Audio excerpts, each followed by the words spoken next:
Please welcome Baker.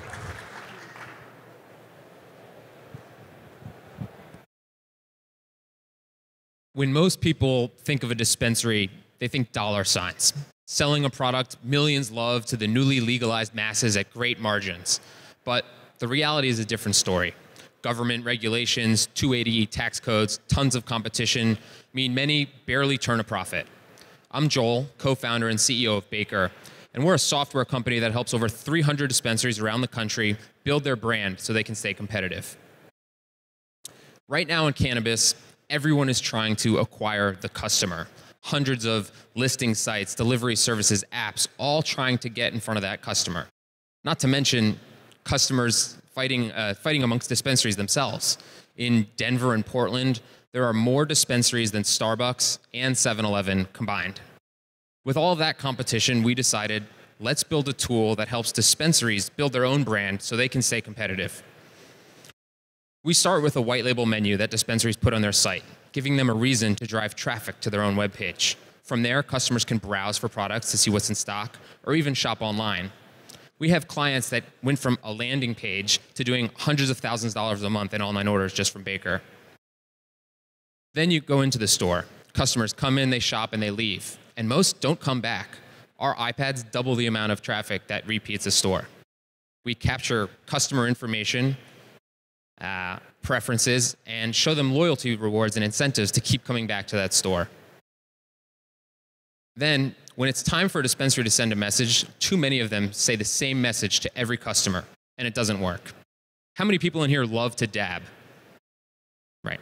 So, a few of you do, great. But for the rest of you, if you got a text every Wednesday saying, Wax Wednesday, come on down for half-price shatter, you would unsubscribe within a week or two. But by using data, we let dispensaries segment their customers based on preference and send personalized messages to everyone based on what they like. With that, unsubscribe rates plummet, open rates soar, and customer loyalty skyrockets because people like to think their favorite dispensary knows them and their preferences. It's the same way I keep going back to Amazon. Lastly, we believe in a clear ROI, and Baker makes it really easy for dispensaries to see how much money they make using our platform. And the answer is a lot.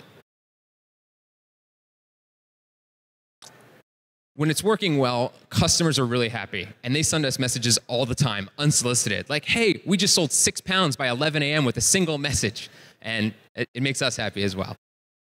As a company, Baker's grown from a handful of dispensaries in Colorado to over 300 dispensaries across the country in the last year.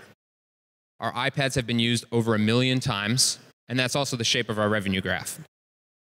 Our team has grown from 6 to 27 professionals in the last year, experts in cannabis, tech, and sales. And we've raised $3.5 million to date from some of the best investors in the industry. Now, we're currently gearing up for a Series A and looking for people who love cannabis, SaaS, or both, and are excited about an unsexy, behind-the-scenes company that's letting dispensaries be the star of the show. So if you're interested, please come find me. Our last round closed in 3 weeks, so let's talk soon. Thank you. All right. That was so good looking and incredible progress. Amazing. Questions, please. It seems like you're really helping those dispensaries make a lot of money.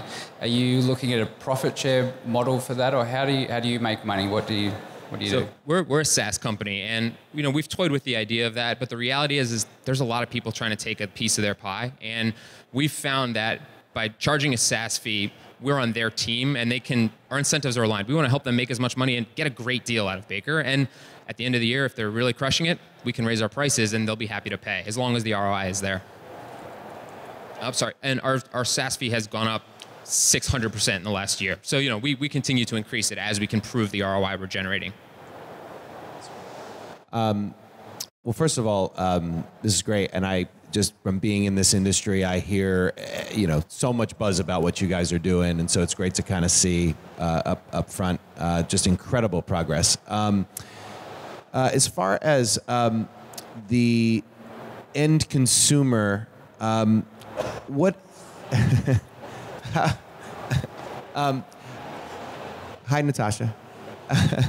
How does this intersect for the end consumer, and is a brand able to still differentiate themselves well at that front? Because if they go to multiple dispensaries with the same thing, does it start to feel like Baker's dispensary? And how's that work? It's a great question. So first and foremost, we put the brand first, and that's our goal. So every iPad has a different color scheme, different logos, different look and feel to it, even a different background video that's designed to make that dispensary show their customers that it's their product.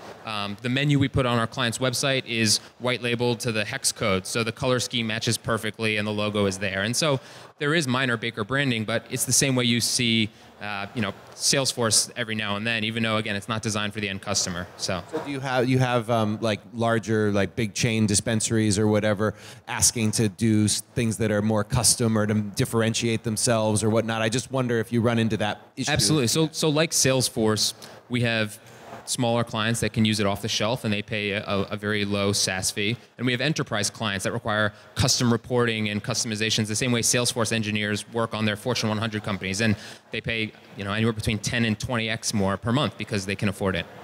Those are great answers. Great looking product. Great name, Baker. Give it up for Baker.